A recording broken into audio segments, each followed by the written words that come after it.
Píše se rok 1945. Evropa byla právě svědkem nejbrutálnější války v historii lidstva. Staré hranice byly překresleny a staré režimy byly přeházeny. Roku 1948 převzali moc v Československu komunisté, kteří potřebovali novou armádu. Lidovou armádu, tedy takový byl její název. Československá lidová armáda. Ačkoliv tento název dostala až roku 1954, tak její prvotní formování probíhalo již na bitevním poli druhé světové války. Když naši vojáci bojovali s cizí výbavou za osvobození Československa. Naši vojáci z prvního československého armádního sboru většinově komunisté nebyli, ačkoliv osvobozovali Československo v letech 1944 až 1945 v sovětských uniformách. Nicméně po únorovém převratu byla spousta takzvaně politicky nespolehlivých důstojníků odstraněna. A tak začalo budování armády podle vzoru Sovětského svazu.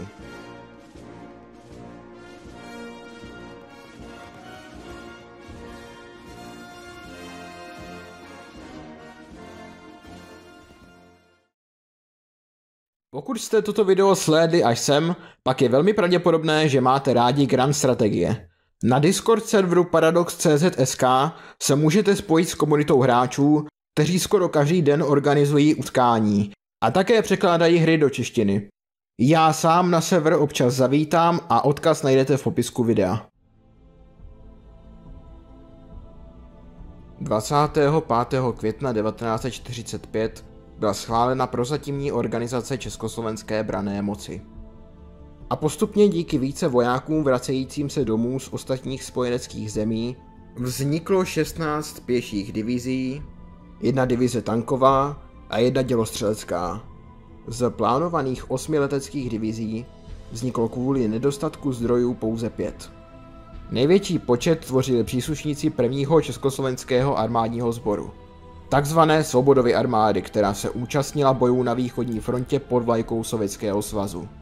Zajímavostí je, že 42% sboru, tedy 6927 vojáků, tvořili volynští Češi, kteří si cestu domů doslova vybojovali. Tento sbor byl po válce přetvořen v první československou armádu. Naše armáda se tak skládala ze zahraničních jednotek, které bojovaly na straně spojenců. Naši vojáci používali výzbroj západní, východní, prvorepublikovou i tu německou, ke které měli zpočátku averzi. Velmi rychle ale přišli na to, že se německé zbraně stále hodí. Mezi zbraně rané československé pěchoty se pro příklad řadily pušky Lee Enfield, Vzor 24, Kar 98 a Mosin Nagant. Naše tankové síly se skládaly ze 130 sovětských T-34-85 a 190 britských Cromwellů. V průběhu roku 1945 jsme obdrželi dodávku dalších 60 T-34 a 8 těžkých tanků IS-2 od Sovětského svazu. Odhaduje se, že bylo na území Československa opuštěno až 2200 kusů německé techniky všeho druhu. Z toho bylo 30 tanků Panzer IV a Panzer V Panther začleněno do tankových vojsk. 2 další tanky Tiger obdrželo Československo jako reparace. Ke konci listopadu 1945 měla tedy československá armáda ve stavu okolo 350 tanků a dále spousty tančíků, stíhačů tanků a obrněných vozidel. Poválečný chaos v ekonomice způsobil nedostatek financí a materiálu pro armádu. Vojáci se navíc museli podílet na odsunu Němců a rekonstrukci civilního sektoru. Kromě toho byli také nasazeni v boji s jednotkami UPA, tedy s ukrajinskou povstaleckou armádou. V roce 1947 byla provedena reorganizace a armádní počty byly výrazně sníženy. Dne 13. srpna 1945 přistálo na pražském letišti 54 Spitfireů, 56 sovětských stíhaček Lavočkin LA-7 a několik německých Messerschmittů. Jejichž upravená verze pod krycím názvem Avia S-199 se vyráběla v letech 1947 až 1949. Vyrobeno bylo 532 kusů, 24 kusů bylo posláno Izraeli a vyřazeny byly až v roce 1957. Pobyt Spitfireů v Československu nebyl dlouhý a všechny byly prodány vznikajícímu Izraeli v roce 1948.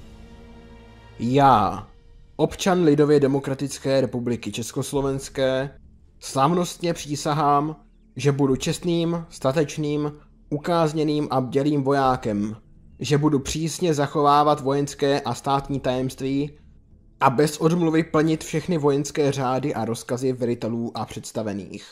Přísahám, že se budu svědomitě učit vojenskému umění, všemožně chránit majetek armády a lidu a že budu do posledního dechu oddán svému lidu, své lidově demokratické vlasti, prezidentu a vládě Československé republiky.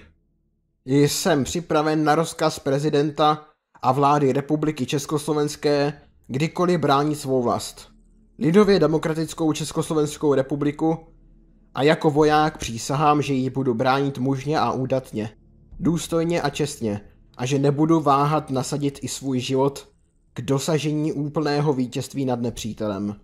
A poruším-li tuto slavnostní přísahu, nechť mne stihne přísný trest lidově demokratického zákona, obecná nenávist a opovržení pracujícího lidu. Tak přísahám. Přísaha příslušníků Československé armády z roku 1950. Lidová armáda získala v 50. letech ucelenější formu. Byly vyrobeny nové helmy vzor 53, nové uniformy a nové zbraně, jako byl samopal vzor 23 a 25.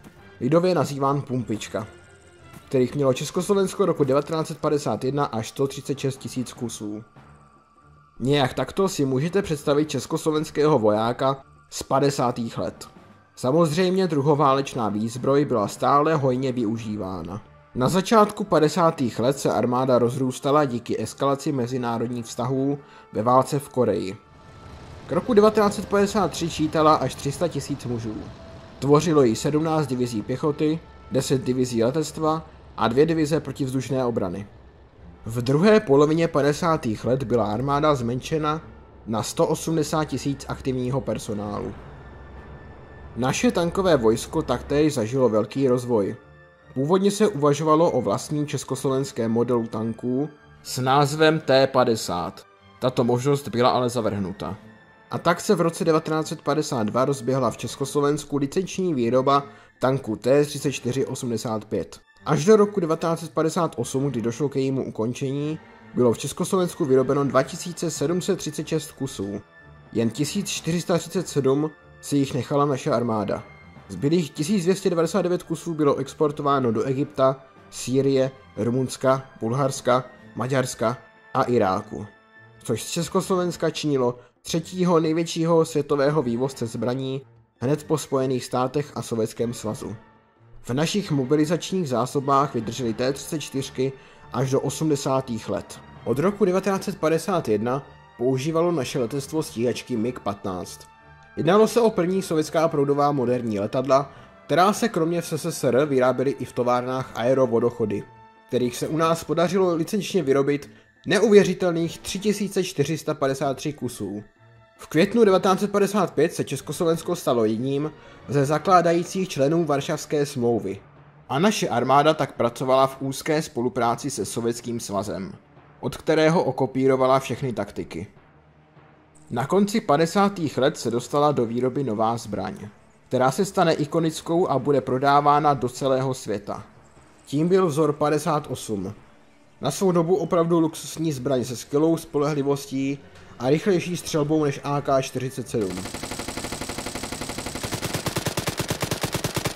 Do roku 1964 se vyrobilo až 400 000 kusů vzoru 58, který se tak stal hlavní útočnou puškou ČSLA. Výroba bude pokračovat až do roku 1984 a vyrobených bylo minimálně 1 000 000 kusů. K podpoře našich vojáků byl také vyráběn univerzální kulomet vzor 59, kterého bylo vyrobeno 37 000 kusů.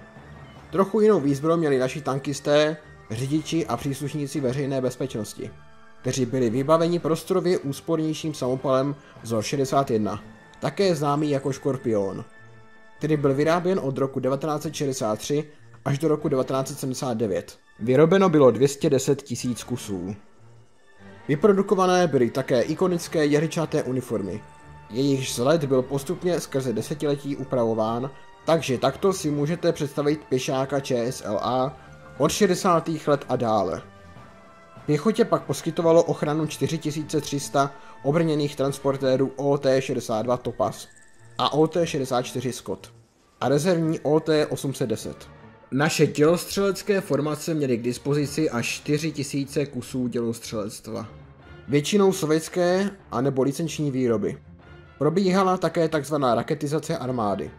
Snaha vybavit armádu salvovými raketomety a taktickými raketami. Klasická protivzdušná obrana je také nahrazována naváděnými raketami země-vzduch.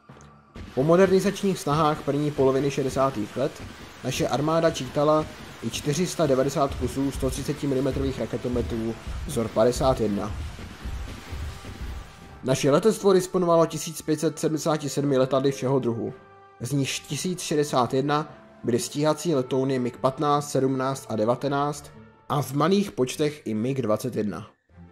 Tankové formace se po dobu 60. let taktéž rozrostly o nové tanky T-54 a T-55, které čítaly 3800 kusů určených pro ČSLA a dalších zhruba 3500 bylo exportováno do světa i nadále skrze 70. léta až do roku 1983, kdy byla výroba ukončena.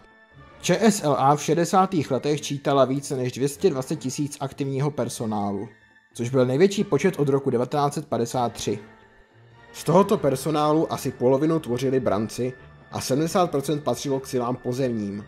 Rezervisté čítali více než 500 000 mužů a v případě nouze by bylo možné zmobilizovat až 2 miliony občanů. 60. léta tak byly až do invaze vojsk Varšavské smlouvy skutečnou zlatou érou ČSLA.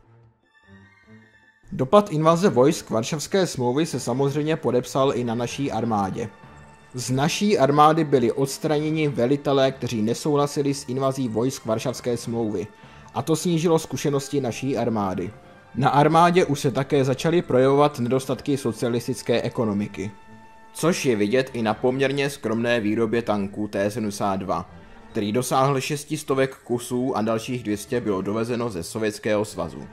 Nicméně podle jiných informací mohlo mít Československo až 1757 kusů, z níž bylo 840 určeno pro export.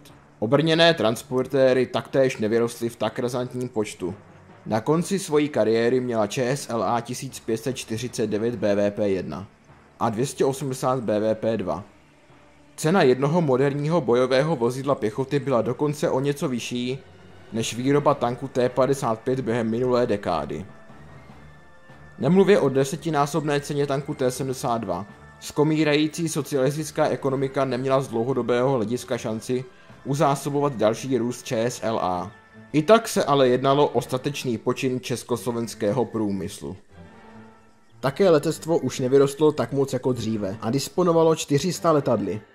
Největší zastoupení zde měly stíhačky MiG-21 s více než 180 kusy, 70 MiG-23 a ke konci 80. i 20 MiG-29. Dále se v našem letectvu objevily také útočné letouny Su-25 s 38 kousky a Su-22 s 57 kusy. Novinkou letectví byly také vrtulníky.